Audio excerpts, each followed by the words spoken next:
هنتكلم مع بعض عن ازاي نعمل منتج او صورة لمنتج. ازاي بكل سهولة جدا ننزل الخلفية ونحط صورة في الخلفية ونكتب الكلام ونظبط الصورة، بغض النظر عن ان في ادوات ممكن ما نلاقيهاش في كانفا. احنا طبعا هنشتغل على كانفا، في ادوات ممكن نحتاجها ما نلاقيهاش في كانفا، ممكن نحتاجها في ابلكيشنات تانية هقولك عليها لما تيجي وقتها، علشان تكون عارف الفكرة نفسها او الكونسبت نفسه علشان تقدر تعمل الصورة. مش هعرفك الصورة بتتعمل ازاي، انا هعرفك الطريقة، تمام، علشان تقدر تعمل اي صورة انت بنفسك بعد كده. تمام، جميل جدا يا عبد الرحمن. ازاي نبدأ؟ بكل بساطة الاول هنحتاج نعرف مقاس الصورة دي كام علشان نمشي على الخطوات بالظبط. مش هروح اجيب اي مقاس صورة وخلاص.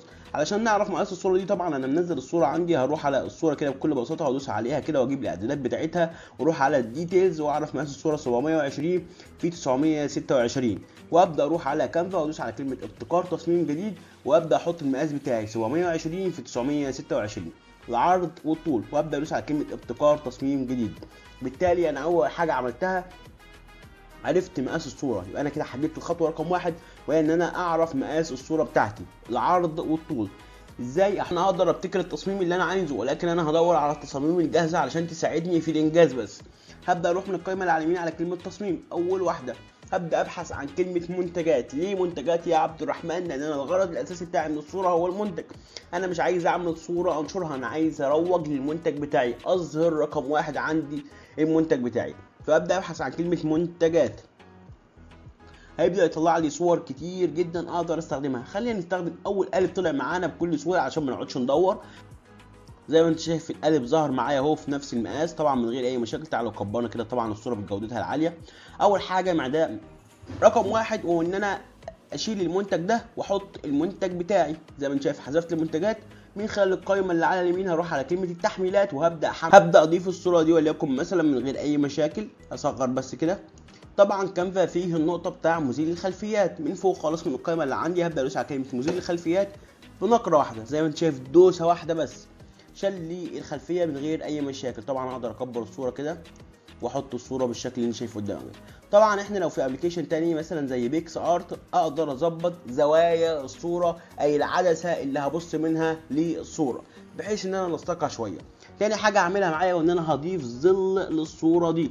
ازاي يا عبد الرحمن؟ لو دوست على الصوره هيظهر لي نفس القائمه اللي فوق، هدوس على كلمه تعديل هتلاقي عندي قائمه هنا فتحت على اليمين، هختار على كلمه الظلال زي ما انت شايف اهو، هدوس عليها هبدا اختار الظل اللي انا عايزه وليكن مثلا الظل ده من غير اي مشاكل. ضاف لي ظل اهو للصوره، ابدا احطه هنا كده علشان يبان ان انا الصوره معايا 3 دي بالشكل اللي قدامك ده. تمام، ضفت الصوره اهو، اقدر احطها مثلا هنا كده واعمل زيها بالظبط تاني واصغرها كده بحيث ان هو مثلا لو منتج كبير ومنتج صغير اكبرها شويه مثلا بالشكل اللي شايفه قدامك ده، طبعا بنفس الظل اللي معانا اهو من غير اي مشاكل.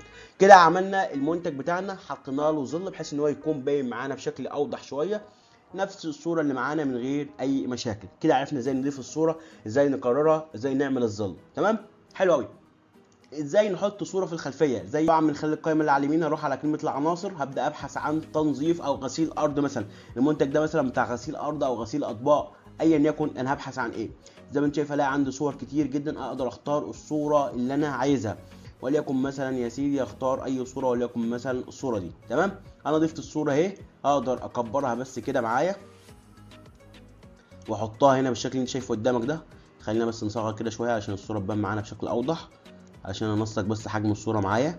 اسحبها كده شويه، اروح فوق خالص من خلال القائمه اللي عندي واروح فوق خالص على كلمه الشفافيه واقلل الشفافيه شويه بالشكل اللي انت شايفه قدامك ده. تمام، حلو قوي كده اتظبطت. لا، هعمل حاجه بسيطه جدا وهي ان انا اخلي الوضع بتاعها تحت اسفل الصور. ازاي؟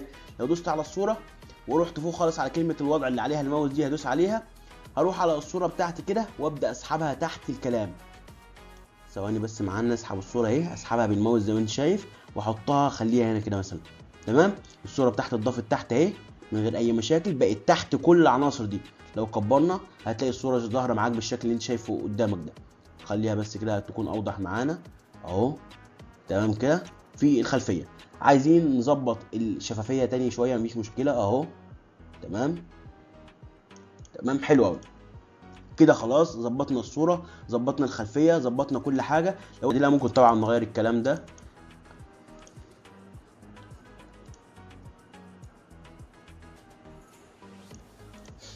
خلاص خلصنا الصوره بتاعتنا. ازاي اضيف اللوجو؟ طبعا هو الشخص باعت لي اللوجو، هقدر امسح الكلام ده او اخليه هستخدمه تاني دلوقتي. خليه هنا كده دلوقتي هحتاجه، وخلي العلامتين دول معانا كشكل مثلا احطهم هنا، واخلي دي برضه احطها هنا كشكل احترافي ولا حاجه. عايز اغير طبعا اللون بتاعها مفيش مشكله، ادوس هنا اخليها لونها ابيض، وادوس على دي كمان واخليها لونها ابيض.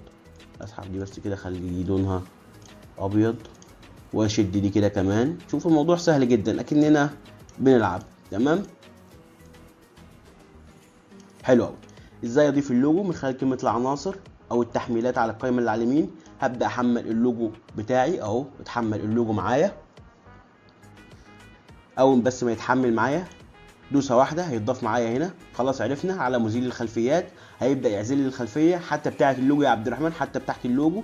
هبدا اكبر كده اللوجو معايا، اسحبه بالشكل اللي شايفه قدامك ده، صغره سنه بسيطه خالص. تمام، طبعا اللوجو مبكسل.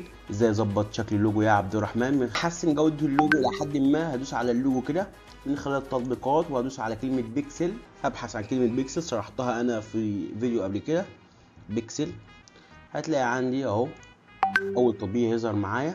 هبدا ادوس عليه، ادوس على كلمه فتح، هيقول لي اختار الصوره بتاعتي. هاجي دايس تلقائيا على اللوجو من غير اي مشاكل اهو. هيبدا يحسن لي جوده اللوجو علشان اللوجو يكون ظاهر معايا بشكل اوضح. تمام، حلو قوي. ياخد ريبليس، استبدل لي ده بده زي ما انت شايف، استبدله لي اهو من غير اي مشاكل. هدوس على مزيل الخلفيات وابدا اعزل الخلفيه تاني للوجو. تمام، حلو قوي. يخلص بس معايا. خلاص عزل لي الخلفيه. خلاص مش عايزينك انت يا عم التطبيق، احنا عايزين الصوره اللوجو بتاعنا. حطه هنا بالشكل اللي انت شايفه قدامك ده. حسن لي جوده اللوجو. لو عايزين مثلا نغير الكلام ده نجيبه مثلا هنا كده بالشكل اللي انت شايفه قدامك ده، انت وتنسيقك بقى للكلام. نفس الكلام ده لو احنا فين الكلام اللي احنا كنا جايبينه، لو عايزين نحطه هنا مثلا. عايزين نضيف كلام تاني هنا، في حاجه تاني ما عملناهاش يا عبد الرحمن. الصوره اللي احنا عملناها زي ما انت شايف، ضفنا المنتج، حطينا صوره في الخلفيه، عملنا الكلام، عملنا كل حاجه، يعتبر خلصنا الصوره بكل التنسيق بتاعها. طبعا لو انت عايز تضيف كلام تاني مفيش مشكله، اروح على النص وابدا اضيف الكلام اللي انا عايزه اهو. الشكل اللي انت شايفه قدامك ده اهو، ده كلام مثلا اهو. طبعا انت بتكتب الكلام بس انا عشان ايه، نكسب وقت بس. تمام، اقدر اصغر كده وابدا اشد الكلام مثلا هنا كده. طبعا اقدر اسحب كده زي ما انت شايف اهو، مثلا بالشكل اللي انت شايفه قدامك ده كده. اقدر اصغر تاني كده لو انا عايز، واحطه هنا مثلا واغير لونه. اقدر اعمل اللي انا عايزه، وليكن مثلا بالشكل اللي انت شايفه قدامك ده كده. انا ظهرت المنتج بتاعي بشكل احترافي، وخليت الصوره بتاعتي بشكلها احترافيه من غير ما اتعب ولا اعمل اي مجهود، وفي نفس الوقت عملت اللي العميل طالبه مني. بنفس الطريقه دي تقدر تعمل اي منتج انت عايزه وتخليه شكله احترافي. يا عبد الرحمن لو انا عايز اضيف اي عنصر تاني، عايز اضيف اي صوره تانيه منين؟ من خلال القائمه اللي على اليمين، من خلال كلمه العناصر، ابحث باللغه اللي انا عايزها او بالكلمه اللي انا عايزها. غسيل اطباق، غسيل ارضيه، منتج، لعبه، كوره، اي كلمه تخطر على بالك ضيفها. تمام، وليكن مثلا غسيل مثلا اطباق، هروح على الكل ولكن هختار تصميم جرافيك زي ما انت شايف اهو. مش هختار صوره المره دي، اختار تصميم جرافيك.